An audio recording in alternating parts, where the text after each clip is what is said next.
Greetings, everyone. I'm the cameraman Dylan Richard B. Westlein, and my new book, 12 Rounds with Bob Dylan, the Pugilistic Poet, will be available this June on Amazon. And it brings together two concepts that may help in understanding Bob Dylan's expansive body of work. Dare I say, in 12 artistic periods, or rounds as I will call them, relatable to his real-life pugilistic experiences, which are not very well known to the public. Dylan journeys away from any further Christian-related albums in round 8, the post-Holy Spirit period, from January 1983 to January 1988, with 4 non-religious collections: Infidels, Empire Burlesque, Knocked Out Loaded, and Down in the Groove.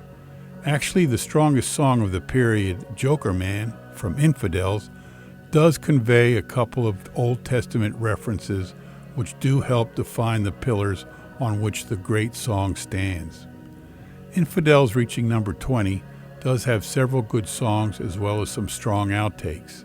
The balance of the remaining albums in the period have only their lone pearls.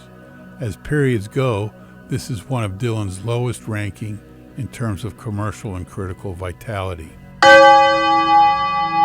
Bob gets some redemption in round 9, the Traveling Mercy period, but there is a slight cheat on this author's part by including the Traveling Wilburys Volume 1 album in the architecture of the period. I elected to include this album due to the artistic value Bob Dylan brought to the supergroup in 1988.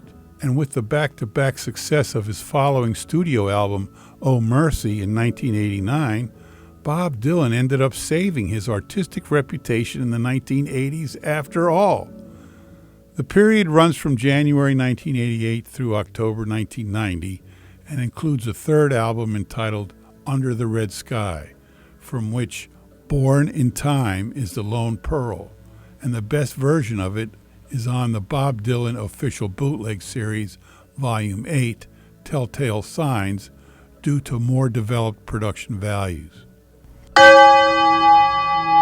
In round 10, the Cocoon Troubadour period, Bob Dylan refrains from generating any new original albums for 7 years. I call this the Cocoon Troubadour period because poet-musician Bob Dylan returns to the cocoon of his musical roots for this stretch of time, not offering any new music.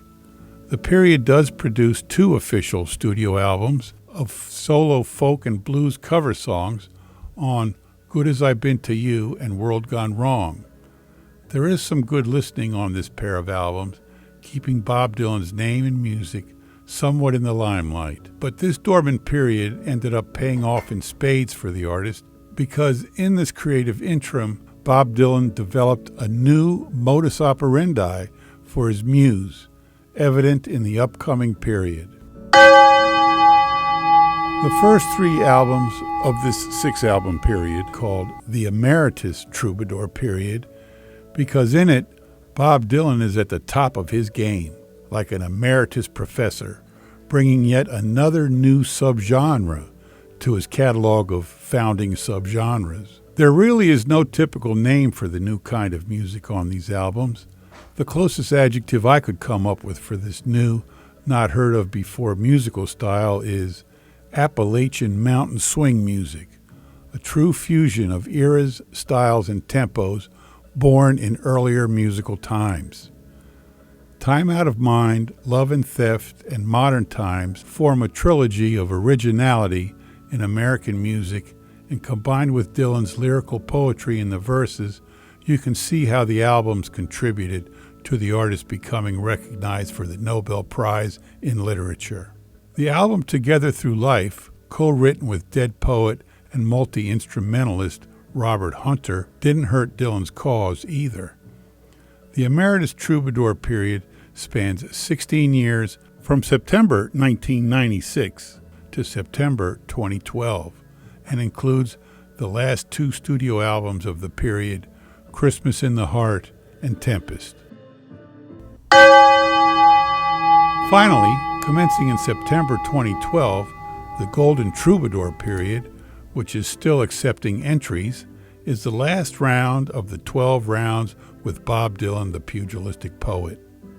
Bob Dylan and Columbia Records have so far released a total of 17 albums in this 11-year period to date, 4 of which are official studio albums: Shadows in the Night, Fallen Angels, Triplicate, and the lone original collection, Rough and Rowdy Ways. On the first 3 albums, Bob pays serious homage to Frank Sinatra and the composer-lyricists of these 44 mid-20th century songs. Dylan's last album of the period, Rough and Rowdy Ways, consists of all creatively conceived songs on his first original album since his Nobel Prize 4 years earlier. Debate is available on these periodic divisions, and alternate perceptions are welcome. I'd like to close with a quote from Chrissie Hynde of The Pretenders, referring to Bob Dylan's musical changes. Quote, "I've loved him folk, I've loved him rock, I've loved him country, and I've loved him gospel." End quote. This author concurs with Chrissie Hynde and adds Appalachian mountain swing music to that list. Thank you very much.